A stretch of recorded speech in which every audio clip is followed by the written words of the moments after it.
Bonjour. Oh, bonjour, excusez-moi comme ça sans rendez-vous là. Je parlais avec John Chapoté, Marie, Edouard, puis juste M. Sifax. Je ne vais pas vous manquer. C'est à propos de la situation des fourmis dans le quartier. Je parle avec une couple des voisins, on me parle des petites fourmis gossantes dans le pavillon qui sortent le sable, c'est quoi je parle. Une couple des noirs se promènent des fois sur les arbres. Votre voisin, John, il avait commencé à voir des petites bosses dans son gazon. Ouais, c'est pas mal normal ici. Les bosses normales. Ouais, à cause de la densité forestière, pas tout le monde les remarque. L'affaire, c'est que je fais une inspection chez M. Edouard. Lui, ce qu'il y avait, c'était de la fourmi charpentière, en fait. Oh, ok. Ça monte, pas la meilleure fourmi à voir autour d'une maison. On passe, en fait, voir aussi votre voisin, Mario, Mordi, 4. On fait en fait un rabais groupe. Les voisins commencent à voir ça un peu à l'extérieur, des nids de fourmis charpentières. Des fois, ça monte sur les arbres aussi. On veut juste s'assurer qu'il n'y a rien rentre dans la structure de la maison. Donc, on fait juste éliminer les nids à l'extérieur de la maison, comme ce qu'Edouard avait. S'assurer qu'il n'y a rien rentre dans la structure de la maison, je vais vous avec vous. Comme je viens déjà faire pour votre voisin Edouard, plus loin tout le monde, sur la rue des Golfs, rue des Portes, peut-être que vous connaissez, rue des Cimes aussi. Trentaine de voisins Mardi, peu un rabais de groupe. Je veux pas te faire ton don, mais je comprends que. Mais moi, j'ai pas ça. J'ai pas de bon problème de fourmis. J'espère que non, là. C'est déjà appelé quelqu'un, c'est une infestation. Ce que je pense, c'est bien simple, juste s'assurer qu'il n'y a rien rentre dans la structure de la maison. Ici, vous avez combien d'arbres? C'était boisé, ici. Puis Ouais. trois en arrière, puis les deux Trois que tu vois ici en avant. Ok. C'est quand la dernière fois que vous avez fait un traitement pour la maison? Jamais. Je n'ai jamais eu de problème, donc jamais fait normal.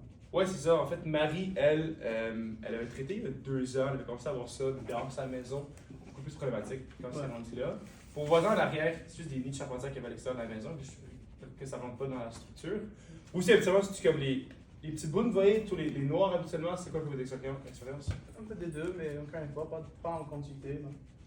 Rien d'industriel, là. C'est ça. Ok. Puis j'avais dans la maison, j'espère? Non, jamais dans la Ok. Ouais, quand c'est dans la maison, c'est un peu trop tard de toute manière. Est-ce que vous connaissez un peu de la fourmi charpentière? C'est la grosse je le vois. Comme... Ouais, la grosse fourmi, là, c'est ça que le voisin m'explique.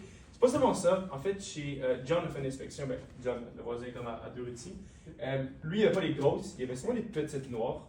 Vous connaissez les petites noires qui se promènent proche des maisons? Les standards. Ouais, une fourmi normale. En fait, ça se trouve que c'est aussi de la fourmi charpentière, c'est les scouts. Donc, c'est pas tout le temps une problématique d'en avoir autour de la maison. Ça peut marcher jusqu'à 90 mètres.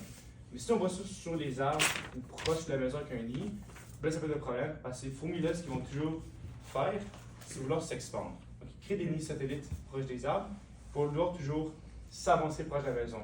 Votre voisin, François, la raison que lui le faisait faire mardi, j'ai fait une inspection chez lui, puis il y avait en fait un nid dans sa cour, dans son arbre. Je n'étais pas super stressé avec ça, c'est assez loin. Quand j'ai fait une autre inspection, on a remarqué que ça a commencé à manger sa véranda. Bien sûr, pas la meilleure affaire au monde, parce que si cette affaire-là rentre dans la structure de la maison, ça peut commencer à causer des plus gros dommages à la structure. La raison qu'on passe, c'est super simple. La maison ici commence à être un peu plus vieille. On racontait ces années 83-84. Si Ouais, c'est la même chose. même chose ici. Puis vous, c'est combien d'années que vous habitez en fait dans le coin?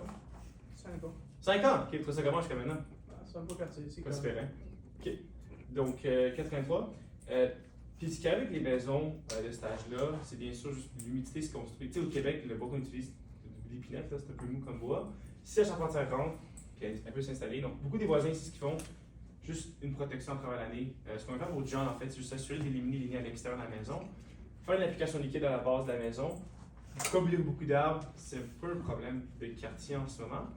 Vous aussi, vous avez mentionné qu'il y avait une coupe de noirs que vous remarquez. Quelqu'un dit des brunes. C'est concentré en avant, en arrière habituellement? C'est plus en arrière que la remarque d'origine. Ok, c'est comme les bosses dans le gazon, vous voyez, c'est comme des fourmis qui montent sur les arbres, c'est juste ça va se promener un peu partout. Des fois, des petites bosses. Puis... Pouvez-vous me montrer rapidement voir à quoi ça ressemble? Ok, cool.